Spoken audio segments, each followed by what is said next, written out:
So guys welcome back to my channel gadget ഫ്രീക്കൻ. ഇന്ന് ഞാൻ നിങ്ങളുടെ മുന്നിൽ പരിചയപ്പെടുത്താൻ പോകുന്നത് ഒരു അടിപൊളി തംബ്നെയിൽ മേക്കർ. അതായത് യൂട്യൂബിലെ വീഡിയോസ് ഇടുമ്പോൾ അതിനുവേണ്ടി തംബ്നെയിൽ ക്രിയേറ്റ് ചെയ്യാൻ പറ്റുന്ന ഒരു അടിപൊളി ആപ്പിനെ പറ്റിയാണ്. എൻ്റെ വീഡിയോസ് കണ്ടപ്പോൾ കുറേ കൂട്ടുകാർ ചോദിച്ചു നീ എങ്ങനെയാണ് ഈ തംബ്നെയിൽ ക്രിയേറ്റ് ചെയ്യണത്, ഏത് ആപ്പ് വെച്ചാണ് ക്രിയേറ്റ് ചെയ്യണമെന്ന്.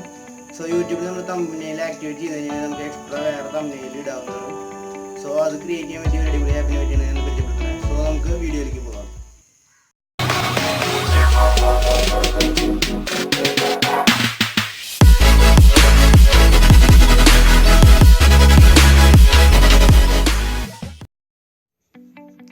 സോ ഗൈസ്, നമ്മുടെ തംബ്നെയിൽ മേക്കർ നിങ്ങൾക്ക് ഡൗൺലോഡ് ചെയ്യാൻ വേണ്ടി ഞാൻ അതിൻ്റെ ലിങ്ക് ഡിസ്ക്രിപ്ഷനിൽ കൊടുത്തിട്ടുണ്ട്. അത് ക്ലിക്ക് ചെയ്താൽ നേരെ പ്ലേ സ്റ്റോറിൽ പോയി നിങ്ങൾക്ക് ഡൗൺലോഡ് ചെയ്യാവുന്നതാണ്. ഞാനിപ്പോൾ ഓൾറെഡി ഡൗൺലോഡ് ചെയ്തിട്ടുണ്ട്. അപ്പോൾ അത് നമ്മൾ ക്ലിക്ക് ചെയ്യണം. ഇതാണ് സാധനം, തംബ്നെയിൽ മേക്കർ എന്നാണ് അതിൻ്റെ പേര്. അത് നമ്മൾ ഓപ്പൺ ചെയ്യണം. അത് ഓപ്പൺ ചെയ്യുമ്പോൾ ഇതേപോലെ ചെറിയൊരു ലോഡ് സ്ക്രീൻ വരും. അതൊരു 2-3 സെക്കൻഡ് വെക്കും. ഒന്ന് വെയിറ്റ് ചെയ്യുക. ഇത് യൂട്യൂബിൽ തംബ്നെയിൽ ഉണ്ടാക്കാൻ പറ്റിയ one of the best apps ആണ്. അപ്പോൾ ഇങ്ങനെ വരുമ്പോൾ would you like last load the last ഉണ്ട്. അത് ഞാൻ മുന്നേ ചെയ്ത് ലോഡ് ചെയ്യണമെന്ന് ചോദിക്കുന്നത്. അപ്പോൾ നമ്മൾ വേണ്ട ക്രിയേറ്റ് ന്യൂ കൊടുക്കുക. ക്രിയേറ്റ് ന്യൂ കൊടുത്ത് കഴിയുമ്പോൾ വേണ്ട പുതിയൊരു വൈറ്റ് ബാക്ക്ഗ്രൗണ്ട് വന്നിട്ടുണ്ട്. അതിൽ നിങ്ങൾക്ക് അടിയിൽ പല പല ടാബ്സ് കാണാം. ആഡ് ന്യൂ ഐക്കൺ, അതേപോലെ തന്നെ ഫോട്ടോ സെലക്ട് ചെയ്യാം. ഇപ്പോൾ ഞങ്ങൾ ആഡ് പിക്ചർ അടിച്ചു വന്നിട്ട് ഗാലറി സെലക്ട് ചെയ്തു. അപ്പോൾ നിങ്ങൾക്ക് ഗാലറിയിൽ നിന്ന് ഏത് പിക്ചർ വേണമെങ്കിലും ഇതിലേക്ക് ആഡ് ചെയ്യാം. ഞാനിപ്പോൾ എൻ്റെ തന്നെ ഒരു പിക്ചർ എടുക്കുകയാണ്. അത് ബാക്ക്ഗ്രൗണ്ട് വൈറ്റൊക്കെ ആക്കി ഞാൻ എഡിറ്റ് ചെയ്തിട്ടുള്ളൊരു പിക്ചറാണ്. അത് നമ്മളപ്പോൾ ഇതിൽ ആഡ് ചെയ്തു. നമ്മൾ നടുക്ക് പൊസിഷൻ ചെയ്യുക. അതിൻ്റെ ഇവിടെ അടിയിൽ കണ്ട സൈസ് ചെയ്യാനുള്ള ഓപ്ഷൻ ഉണ്ട്. നമുക്ക് സൈസ് ഇതിൽ സെറ്റ് ചെയ്യാം, അല്ലെങ്കിൽ കൈ കൊണ്ട് തന്നെ ഡ്രാഗ് ചെയ്തും സൈസ് സെറ്റ് ചെയ്യാവുന്നതാണ്. ഇപ്പോൾ ഞാൻ അടിയിൽ പൊസിഷൻ ചെയ്ത് സൈസ് സെറ്റ് ചെയ്യുന്നു. ഇതിൽ ഏറ്റവും അടിയിലായിട്ട് ആരോ കീസ് ഉണ്ട്. അത് വെച്ച് നമുക്ക് പൊസിഷൻ അങ്ങോട്ട് ഇങ്ങോട്ട് നീക്കാനും പറ്റുന്നതാണ്. ഇതിൽ സൈസ് സെലക്ട് ചെയ്യാനും റൊട്ടേറ്റ് ചെയ്യാനും എല്ലാത്തിനുള്ള ഓപ്ഷൻസ് ഉണ്ട്. ഇപ്പോൾ നമ്മൾ പിക്ചർ ആഡ് ചെയ്ത് കഴിഞ്ഞു. ഇനി നമുക്ക് ടെക്സ്റ്റ് ആഡ് ചെയ്യുന്ന നോക്കാം. തൊട്ടപ്പുറത്ത് A+ എന്ന് പറഞ്ഞ ചിഹ്നം കണ്ട, അതൊന്നും എടുത്ത അടിയിൽ ആഡ് ടെക്സ്റ്റ് എന്ന് കൊണ്ടുവരും. അത് ക്ലിക്ക് ചെയ്യാം. അപ്പോൾ എൻ്റർ ടെക്സ്റ്റ് വന്നു. അപ്പോൾ ഇതിൽ നമുക്ക് ആവശ്യമുള്ള ടെക്സ്റ്റ് നമ്മൾ എൻ്റർ ചെയ്ത് കൊടുക്കുക. ഞാനിപ്പോൾ എൻ്റെ ചാനലിൻ്റെ പേര് ഗാഡ്ജറ്റ് ഫ്രീക്ക് എന്ന് അടിച്ചു കൊടുക്കുന്നുണ്ട്.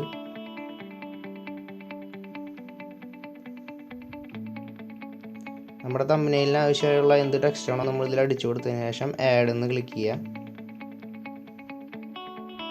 അപ്പോൾ അത് കണ്ടോ ഇങ്ങനെ വരും. അത് നമ്മൾ പൊസിഷൻ ചെയ്യുക കറക്റ്റായിട്ട്. അത് കഴിയുമ്പോൾ അടിയിൽ കണ്ട ഒരു അടിയിൽ നമുക്ക് അതിൻ്റെ സ്റ്റൈൽ സെലക്ട് ചെയ്യാനുള്ളത് വന്നു. അതിൽ ഡിഫറെൻ്റ് ആയിട്ട് കുറേ അധികം സ്റ്റൈലുകളുണ്ട്. അപ്പോൾ അതിൽ നമുക്ക് ഇഷ്ടപ്പെട്ട ഒരു സ്റ്റൈൽ നമ്മൾ അതിൽ നിന്ന് സെലക്ട് ചെയ്യുക.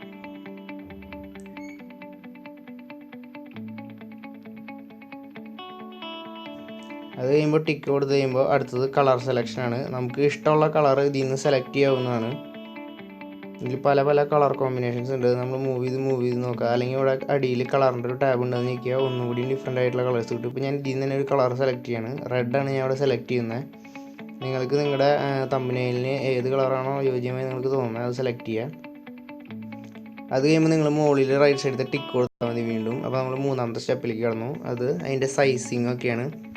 നേരത്തെ നമ്മൾ ഫോട്ടോ സൈസ് ഇതുപോലെ സൈസ് ചെയ്യാം. പിന്നെ ഇതിൽ ഫോട്ടോ അല്ലാണ്ട് ഈ ടെക്സ്റ്റിൽ വരുന്ന ഒരു പ്രത്യേക 3D എന്ന് പറഞ്ഞ സംഭവം ഉണ്ട്. 3D നമ്മൾ തിരികെ കയറ്റി കൊടുത്താൽ അത് ആ ടെക്സ്റ്റിന് ഒരു 3D എഫക്റ്റ് വരണേണ്ട, കൂട്ടുമ്പോഴും കുറയ്ക്കുമ്പോഴും. അപ്പോൾ അത് ആഡ് ചെയ്താൽ ഒന്നുകൂടി നല്ലതായിരിക്കും. പിന്നെ നമുക്ക് സൈഡിൽ ചരിക്കാനോ അല്ലെങ്കിൽ സൈഡിൽ നിന്ന് മുകളിലേക്ക് ചരിക്കാം, അതേപോലെ തന്നെ സൈഡ് ടു സൈഡ് ചരിക്കാം. അങ്ങനെ പല പല അടിയിൽ നിന്ന് മുകളിലേക്ക് ചരിക്കാൻ പല പല ഓപ്ഷൻസ് ഉണ്ട്. അപ്പോൾ നിങ്ങൾ നിങ്ങളുടെ ഇഷ്ടത്തിനനുസരിച്ച് അതൊക്കെ സെറ്റ് ചെയ്യുക. അത് കഴിയുമ്പോൾ നമ്മൾ അടുത്തത് വീണ്ടും ടിക്ക് ഓപ്ഷനൊക്കെയാണ് വേണ്ടത്.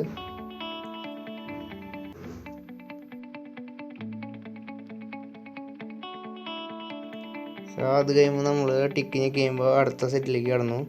ഇത് നമുക്ക് ലെറ്റേഴ്സ് അല്ലെങ്കിൽ വേർഡ്സ് തമ്മിലുള്ള സ്പേസിങ് ആണ്. ഇതിപ്പോൾ ഞാൻ അടിയിലേക്ക് മുകളിലേക്ക് കൊടുത്തുകൊണ്ട് 2 വേർഡ്സ് തമ്മിലുള്ള സ്പേസിങ്, അതേപോലെ തന്നെ ഓരോ ലെറ്റർ തമ്മിലുള്ള സ്പേസിങ് നമുക്ക് ഇതിൽ അഡ്ജസ്റ്റ് ചെയ്യാം. അതേപോലെ തന്നെ ഓരോ വരികളായിട്ട് വരുന്നെങ്കിൽ അതിൻ്റെ പൊസിഷനിങ്ങും നമുക്ക് സെലക്ട് ചെയ്യാവുന്നതാണ്. അത് കഴിയുമ്പോൾ നമ്മൾ അതിലും റൈറ്റ് സൈഡിൽ കോർണറിലുള്ള ടിക്ക് സെലക്ട് ചെയ്യുക. അപ്പോൾ അടുത്ത ഓപ്ഷനിലേക്ക് കടന്നു.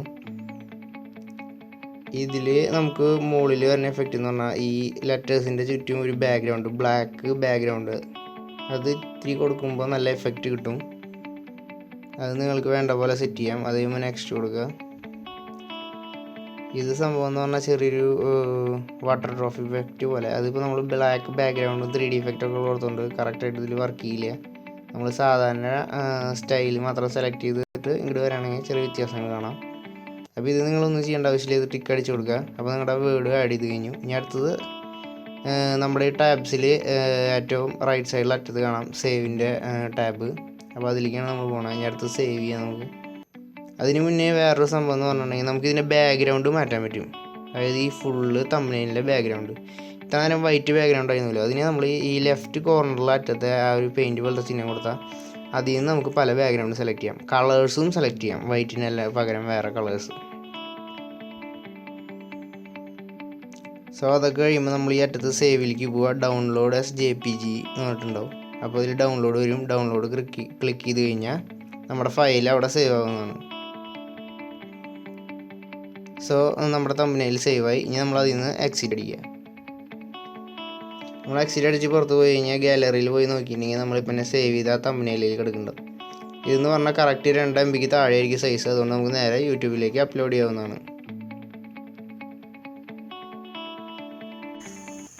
ഈ ആപ്പ് ഉപയോഗിച്ചുകൊണ്ട് നമുക്ക് വളരെ എളുപ്പത്തിൽ തന്നെ തംബ്നെയിൽ ഉണ്ടാക്കാവുന്നതാണ്. നിങ്ങൾ നേരത്തെ കണ്ടു അതുപോലെ സിമ്പിളായി നമുക്ക് ഉണ്ടാക്കാം. അത് തന്നെ യൂട്യൂബിൽ 2 MB താഴെയുള്ള സൈസാണ്. ഇത് ഓൾറെഡി നമ്മൾ സേവ് ചെയ്യുമ്പോൾ ആ സൈസ് ലിമിറ്റിൽ സേവ് ആവുന്നതാണ്. സോ അതുകൊണ്ട് നമുക്ക് വേറെ എഡിറ്റിങ്ങിൻ്റെ ആവശ്യം വരുന്നില്ല. സോ ഈ വീഡിയോ നിങ്ങൾ ഇഷ്ടപ്പെട്ടാൽ നിങ്ങൾ എൻ്റെ വീഡിയോ ലൈക്ക് ചെയ്യുക. അതുപോലെ എൻ്റെ ചാനൽ സബ്സ്ക്രൈബ് ചെയ്യുക. തൊട്ടടുത്തുള്ള ബെൽ ബട്ടൺ ഒന്ന് എനേബിൾ ചെയ്യുക. ബെൽ ബട്ടൺ അമർത്തിയാലാണ് നിങ്ങൾക്ക് അടുത്തടുത്ത് ഞാൻ ഇടുന്ന വീഡിയോയുടെ നോട്ടിഫിക്കേഷൻ വരുള്ളൂ. സോ അപ്പോൾ നിങ്ങൾക്ക് കാണാം. So thank you guys. Next വീഡിയോയിൽ നമുക്ക് കാണാം.